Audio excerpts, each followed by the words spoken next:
Good afternoon, ladies and gentlemen. My name is Henny, and today I'm here to make a presentation on the ethical issue in contemporary business environment, as is in the Apple, Foxconn, and Magnum Limited cases. And the first one, I want to assess the impact of ethics in workplace relationship, as seen in Apple and Foxconn cases, to assess if Apple acting as a moral agent. You know, since 2012, there are multiple news stories reporting the slavish working condition, mistreated employees, and suicide attempts at Foxconn factories in China, where the majority of Apple products are produced.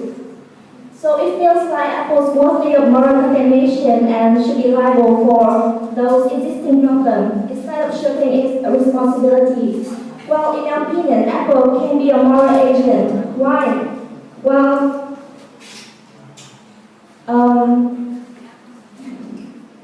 in my opinion, the corporation's morality reflects the morality of individuals who run the business and make decisions. So when something or someone is deemed a moral agent, it means it does not necessarily mean they have to make morally right decisions. Instead, they are able to distinguish right from wrong and should be held liable for those behavior and decisions, whether those decisions are good or bad. So in the case of Apple, someone can argue that Apple should not be blamed because it does not directly make Foxconn workers suffer. However, based on the wicked design hypothesis by Inbar, Pizarro, and Hashman, 2012, Apple should be held blameworthy because in this situation, Apple's design are deemed to be wicked or cruel. You know, Apple may not be casually responsible for the employee mistreatment at Foxconn, but the lower the workers' salaries are, then the cheaper the manufacturing cost will be. So the higher the profit margin for Apple. So in this situation, Apple is in the position to benefit something, to get something from the low wage at Foxconn. So according to the hypothesis, Apple should be held liable for the problems, and so that's why I believe that Apple can be a moral agent, which should be held liable for the employee mistreatment at Foxconn. And now we come to the second part, it's the employee involvement and empowerment at Apple.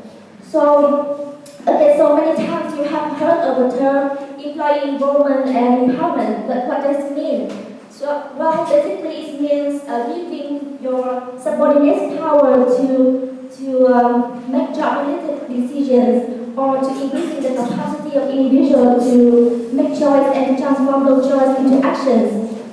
So, how Apple empower its workers and related benefits. So, in the supplier responsibility section on the official website, you can see that Apple confirms that education can empower workers and improve their lives. Not saying alone, since 2007, Apple did provide educational service for more than 3.8 million workers around the world throughout the supply chain. And in this case, Apple workers are the main beneficiaries in this empowerment practice because they can not only gain new skills, build more knowledge, and understand their rights, so they can speak up if they believe that their rights are being violated or if they see something that they are sure is right or wrong. So, therefore, I think in this case, the effective empowerment of Apple can make the issue of sweatshop, Foxconn, less likely to happen because the impact of empowerment is driven by the corporate culture of creativity and equality. Now we come to the second part of my presentation. This is the mislabeling scandal at Magnum Limited Company in 2013. So by the early 2013, Daimler, a goat milk product imported from France by Magnum Company, was found to be wrongly labeled by the importer, and as the baby formula instead of supplementary food. So why the Food Administration of Vietnam only certified the product as supplementary food, meaning it only has enough nutrients to be used alongside breast milk but it's still advertised and sold as the milk formula for the babies.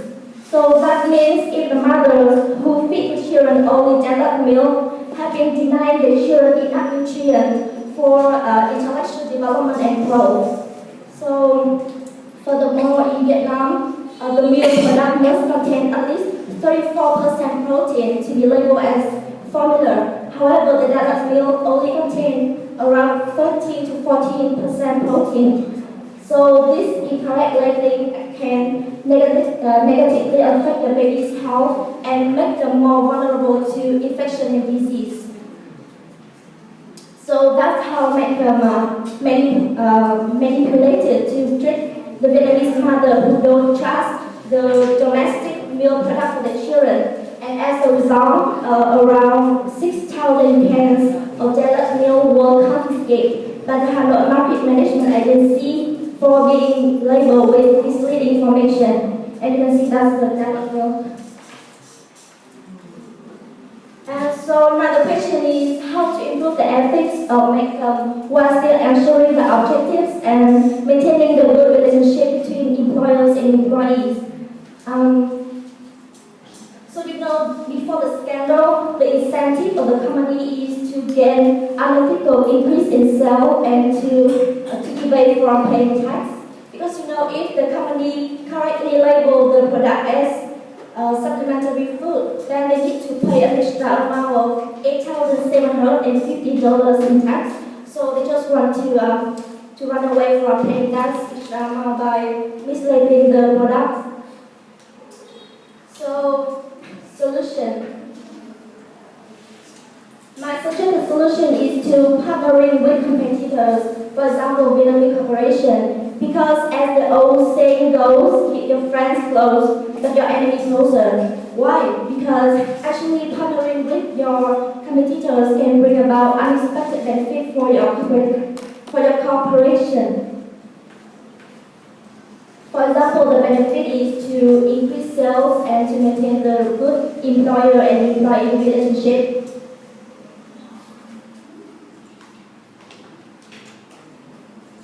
So why do I say that the partnering with Vinamilk can actually help Metcom to maintain the good relationship? You know, employees, especially salespeople of Metcom, are often threatened by the competition or by the outside turnover from the higher management. So if Metcom successfully partner with Vinamilk, it can create a positive and supportive culture for the employees by securing more customers and more orders and thus putting less pressure on them. So that's how the relationship will be better. So what about raising sales by partnering with Vinamilk?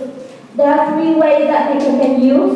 The first one is to cross-sell to get more sales. You know, Metcom has the goat baby powder, goat milk powder for babies, which Vinamilk doesn't specialize in, because Vinamilk only specializes in cow-based milk. So actually by cross-selling, Vinamilk can offer Metcom's product to its customer, and also Metcom can do the same to its customer database and its product exchange. So in addition, the two companies can combine both products into one special package and offer to customer, and so to add more value to customer. So by this way, the two companies can share profit and help each other to reach out to a bigger customer pool. The second way in partnering with competitors with Vinamilk is to refer sales to get more sales in return. So for example, there is a customer who has an allergy to goat milk nutrient, but still wants to purchase a can of developed milk for himself. So in this case, Metcom can refer this allergy customer to buy Vinamilk's product instead, and Vinamilk can also do the same to refer the suitable customer to Metcom, so that the customer will come to the right place and will be better served. So it appears that honest referral can actually help the two companies to gain trust from customers, which is very important, and to bring in more sales in the long run. And the last method that Metcom can use is to conduct job promotion. Okay, so the other day I went to Big C to conduct my survey, and I just saw two big boxes of Vinamilk fresh milk tied with a tiny box of THQ milk in chocolate flavor. So meaning that if the customer purchases two big boxes of Vinamilk, he will get the tiny box of THQ milk for free. So you know that Vinamilk and THQ milk have been aggressive competitors for a long time in Vietnam market, but they can still collaborate with each other to conduct the job promotion. So why not Macam, right? So Macam can actually do the same tactic for partners job promotion. And the last part of my presentation is to design an ethical code for my company. I just want to highlight the two main points in the ethical code. The first one is to preserve the practice of breastfeeding. Like manufacturer and distributor like McDonald's should not distribute to pregnant women or mothers of young children any gifts or counsel that may promote the use of breast milk substitute or bottle feeding. Picture or text that may idealize the use of breast milk substitutes also not be used. And the second point is to avoid inaccurate labeling. So label for milk products should be designed to contain a statement of the superiority of breastfeeding, like breast milk is the best source for young children, as you can see on the advertisement, and also include the nutrients, the origin of the products, the ingredients, and the instruction for appropriate preparation and the health hazard related to inappropriate preparation. So that's the end of my presentation. I just want to spend the last 1 or 2 minutes to discuss a little bit about my survey the other day at Big C. So I did a survey of the consumption behavior and attitude on the milk product of customer in Hanoi. And so the other day I went to Big C to do the survey, and I was moving around the dairy section of the supermarket, and I just want to focus on the mother and fathers who are looking for the milk product for their children. And I asked a total number of 26 respondents. And the first question I asked them is that, do they know about the gender heel scandal? And so 19 out of 26 respondents said yes, they know about the scandal. And then I continue and asked if they want to stick with the brand after the scandal. And to my surprise, 100% say no. So that's how you can see that the scandal severely destroyed the brand and the belief in the customer heart and mind in Hanoi. So the third and also the last question I asked them is, can you tell me the difference between the baby formula and the supplementary food? And so up to 81% say no, they cannot differentiate between the two types of products.